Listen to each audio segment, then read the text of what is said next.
નમસ્કાર વિદ્યાર્થી મિત્રો, આજે આપણે સમાન વિદ્યુત ક્ષેત્રમાં અથવા તો સમાન બાહ્ય ક્ષેત્રમાં મૂકેલ ડાયપોલની આપેલા ક્ષેત્રમાં વર્તણૂક કેવી હોય, બરાબર, એ આપણે જાણવું છે. તો એ સમજવા માટે વિદ્યુત ક્ષેત્ર સદિશ E એ સમાન વિદ્યુત ક્ષેત્ર છે એવું બતાવવા માટે એની ક્ષેત્ર રેખાઓ એકબીજાને સમાંતરે અને સમાન અંતરે ગોઠવી છે. એની સાથે ડાયપોલને થીટા કોણે ગોઠવી છે, બરાબર. ડાયપોલ મોમેન્ટનો સદિશ ઋણ વિદ્યુતભારથી ધન વિદ્યુતભાર તરફનો છે, જેને આપણે અહીંયા સદિશ P વડે દર્શાવેલો છે, બરાબર છે. એના ધન અને ઋણ વિદ્યુતભાર વચ્ચેનું જે અંતર છે એને ટ્વાઇસે કીધેલું છે, એના મધ્ય બિંદુને O કીધું છે. હવે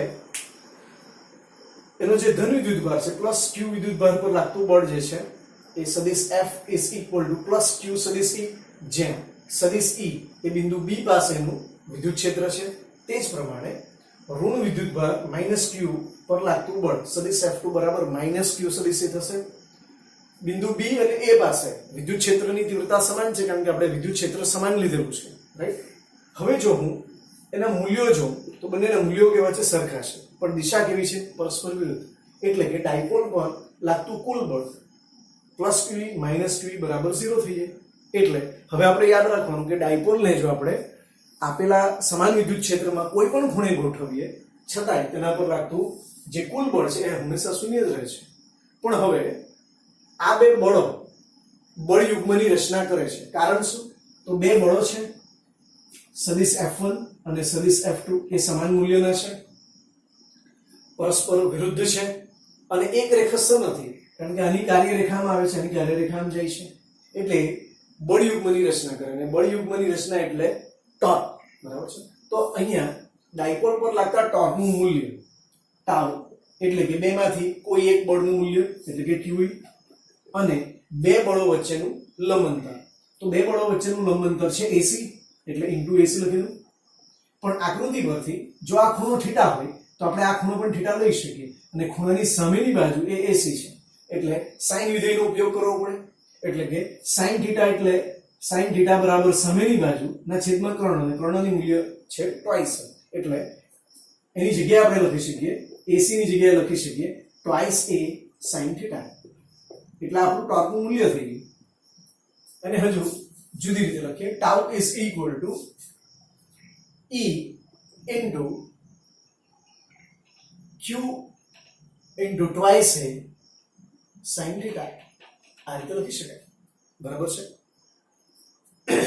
હવે એમાં સદિશ P અને સદિશ E એટલે કે આ જે વેલ્યુ છે એ P છે, ડાયપોલ મોમેન્ટનું મૂલ્ય છે, એટલે આપણે આ રીતે લખી શકીએ કે EP sin થીટા, બરાબર છે. જો આને સદિશ સ્વરૂપે લખવું હોય તો આપણે લખવું પડે સદિશ P ક્રોસ સદિશ E, બરાબર છે. આપણાથી શા માટે સદિશ P ક્રોસ સદિશ E લઈએ છીએ, બરાબર છે. તો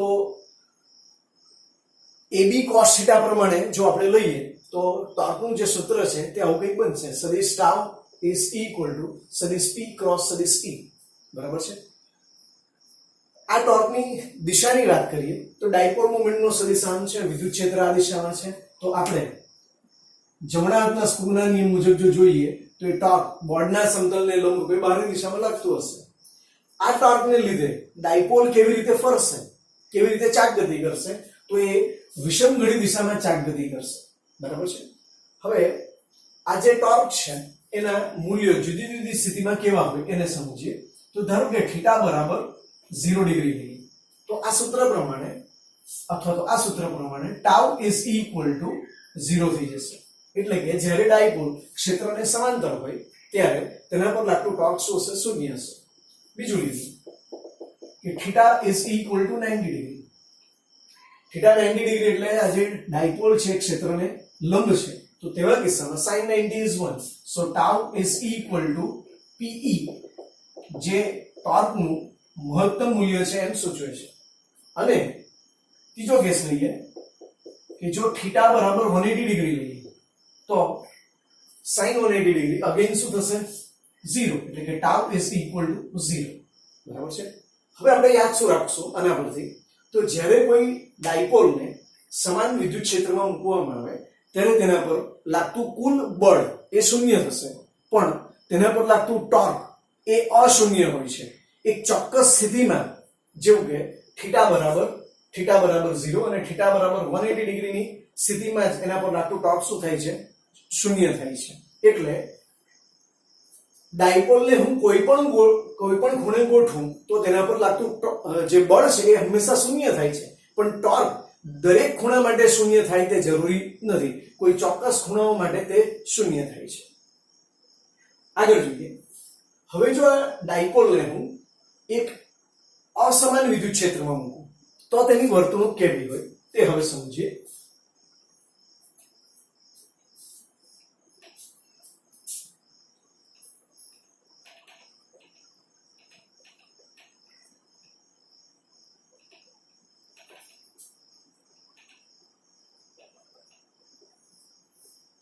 અસમાન વિદ્યુત ક્ષેત્ર એટલે જુદા જુદા બિંદુએ વિદ્યુત ક્ષેત્રની તીવ્રતા કેવી હશે? જુદી જુદી હશે. તમે બિંદુઓ વિદ્યુત ભારનું વિદ્યુત ક્ષેત્ર એ અસમાન વિદ્યુત ક્ષેત્રનું એક ઉદાહરણ છે, એ પણ લઈ શકો. બરાબર છે. ધારો કે આપણે એવું વિચારીએ કે અસમાન વિદ્યુત ક્ષેત્ર આ પ્રકારનું છે, જ્યાં ક્ષેત્ર રેખાઓ એકબીજાને સમાંતરે પણ નથી અને સમાંતરે પણ નથી. આપણે એવું શીખ્યા છે કે જ્યાં ક્ષેત્ર રેખાઓ ગીચ ત્યાં ક્ષેત્ર પ્રબળ, અને જ્યાં ક્ષેત્ર રેખાઓ છૂટી છવાય ત્યાં ક્ષેત્ર કેવું હશે? નિર્બળ હશે. હવે ધારો કે તેમાં કોઈ એક ડાયપોલ મૂકી છે, એનો ઋણ વિદ્યુતભાર -q અહીંયા છે અને ધન વિદ્યુતભાર +q આ બાજુ છે. બરાબર છે. હવે આવા કિસ્સામાં ગણતરીની થોડીક સરળતા થાય એટલા માટે જે ક્ષેત્રને સમાંતર છે, મીન્સ જે સમાંતર રેખા બતાવેલી છે એમાં એની સાથે કોઈ થીટા કોણે એક ડાયપોલને દર્શાવી છે, જેનો ડાયપોલ મોમેન્ટનો સદિશ આવા સદિશની મદદથી આપણે દર્શાવી શકીએ. એટલે અહીંયા પણ જે તે વિદ્યુત ક્ષેત્ર રેખા સાથે આપેલી ડાયપોલે બનાવેલો ખૂણો કેટલો છે? તો θ ડિગ્રી જેટલો છે. હવે આ કિસ્સામાં જે ધન વિદ્યુતભાર પર લાગતું બળ હશે એ વધારે હશે અને ઋણ વિદ્યુતભાર પર લાગતું બળ કેવું હશે? ઓછું હશે. કારણ શું? તો ધન વિદ્યુતભાર પાસે ક્ષેત્ર કેવું છે? પ્રબળ છે, જેને અત્યારે હું સદિશ F1 કહું છું, અને ઋણ વિદ્યુતભાર પાસે વિદ્યુત ક્ષેત્ર કેવું છે? નિર્બળ છે. તેથી તેના પર લાગતા બળને હું મૂલ્ય કેવું હશે? થોડું ઓછું હશે, જેને હું સદિશ F2 વડે બતાવું છું. એટલે કે સદિશ F1 નું મૂલ્ય સદિશ F2 ના મૂલ્ય કરતા કેવું છે? વધારે છે. દિશાઓ પરસ્પર વિરુદ્ધ હોઈ શકે. એટલે જો સદિશ F1 અત્યારના કિસ્સામાં સદિશ F1 ઇઝ ગ્રેટર ધેન સદિશ F2 હોય તો આપેલી ડાયપોલ પર લાગતું પરિણામી બળ એ અશૂન્ય રહે છે, એટલે કે શૂન્ય થતું નથી. એટલે કે ડાયપોલ પ્રબળ બળની દિશામાં એ રેખીય ગતિ કરશે. બરાબર છે. અને તેની સાથે સાથે એ ચાક ગતિ પણ કરે. બરાબર છે. કારણ કે ડાયપોલ એક ક્ષેત્ર સાથે કોઈ ખૂણો રચતું હોય તો આગલી થિયરી પ્રમાણે આપણે કહી શકીએ કે તેના પર ટોર્ક લાગતું હશે. એટલે ડાયપોલની તમે ગતિનો વિચાર કરો અસમાન વિદ્યુત ક્ષેત્રમાં તો તે આવી હશે કે રેખીય ગતિ પણ કરે છે અને ચાક ગતિ પણ કરે છે. પણ જ્યારે ચાક ગતિ કરતું જે તે ક્ષેત્ર રેખા સાથે તે θ બરાબર 0 ડિગ્રીના કોણે આવે ત્યારે ટાઉ બરાબર PE sin 0 મુજબ એના પર લાગતું ટોર્ક શૂન્ય થઈ જાય. એટલે હવે પછી એની જે ચાક ગતિ છે બંધ થઈ જાય છે અને રેખીય ગતિ ચાલુ રહેશે. બરાબર છે. હવે વિચારો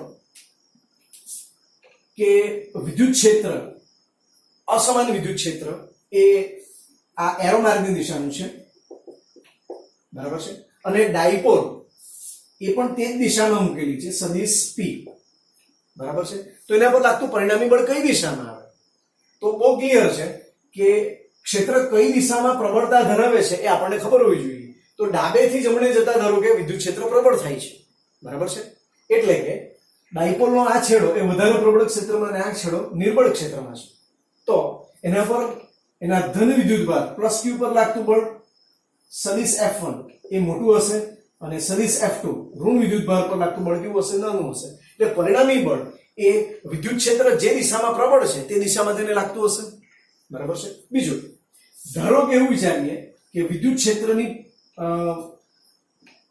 ક્ષેત્રની પ્રબળતા ધારો કે એક દિશામાં રાખીએ અને ડાયપોલને એની વિરુદ્ધ દિશામાં મૂકીએ. એટલે કે ડાયપોલનો ઋણ વિદ્યુતભાર આ બાજુ છે અને ધન વિદ્યુતભાર આ બાજુ છે. તો તેવા કિસ્સામાં ઋણ વિદ્યુતભાર પર લાગતું વિદ્યુત બળ કેવું હશે? પ્રબળ હશે. અને ધન વિદ્યુતભાર પર લાગતું બળ કેવું હશે? નિર્બળ હશે. એટલે પરિણામી બળ હજુ પણ તેને કઈ દિશામાં લાગશે? તો જે દિશામાં વિદ્યુત ક્ષેત્રની પ્રબળતા વધારે છે, જે તરફ વિદ્યુત ક્ષેત્ર વધતું જાય છે, તે દિશામાં ડાયપોલની રેખીય ગતિ થવી જોઈએ, અથવા તો તેના પર લાગતું પરિણામી બળ પ્રબળ વિદ્યુત ક્ષેત્ર તરફનું હશે, એવું આપણે કહી શકીએ. હવે આવા અસમાન વિદ્યુત ક્ષેત્રનો કોઈ વ્યવહારુ કિસ્સો ખરો કે? તો બહુ જ સરસ, અને તમે કદાચ નાનપણમાં આ કિસ્સા સાથે તમે અવગત પણ થયા હશો, બરાબર છે?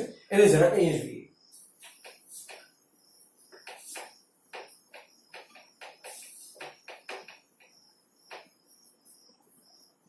એક કાંસકાના એક દાતાનો આપણે વિચાર કરીએ. આ કાંસકાનો એક દાતો છે જેને તમારા કોરા વાળ સાથે ઘસ્યો છે, અને ધારો કે તે ઋણ વિદ્યુતભારિત થઈ ગયો છે, એવું હું અત્યારે વિચારું છું. હવે એની જે ક્ષેત્ર રેખા હોય ને, ઋણ વિદ્યુતભારની ક્ષેત્ર રેખા એટલે આવી હશે. અહીંયા વિદ્યુતભારની જે પૃષ્ઠઘનતા જે છે, બરાબર છે, એ ખૂબ વધારે હોવાથી અહીંયા ક્ષેત્ર રેખા કેવી હશે? પ્રબળ હશે. અને દૂર જતા ક્ષેત્ર કેવું થાય છે? નિર્બળ થાય છે. ધારો કે એમાં એક કાગળનો ટુકડો કે જે વિદ્યુતની દ્રષ્ટિએ તટસ્થ છે, એને હું ત્યાં મૂકું તો શું થાય? તો પહેલા તો કાગળનો જે ટુકડો છે, જરાક જુદી રીતે બતાવીએ, તમને સરળ પડે તે રીતે બતાવું છું. ધારો કે આ કાગળનો એક ટુકડો છે, તો અહીંયા ઋણ વિદ્યુતભારો છે, એટલે એમાંના જે ઋણ વિદ્યુતભાર છે એ ખસીને દૂર જતા રહેશે, અને જ્યાંથી આ વિદ્યુતભારો ખસ્યા છે ત્યાં ધન વિદ્યુતભાર ખુલ્લો થશે, અને ત્યાં ડાયપોલની રચના થશે. બરાબર સમજો કે કાગળનો ટુકડો પહેલા તો વિદ્યુતની દ્રષ્ટિએ તટસ્થ હતો, પણ અહીંયા અસમાન વિદ્યુત ક્ષેત્રમાં કાગળના ટુકડાનું શું થાય છે? અને કહેવાય ધ્રુવીભવન થયું કહેવાય. એટલે કે તેના ધન અને ઋણ વિદ્યુતભારો અલગ થઈ ગયા, બરાબર છે?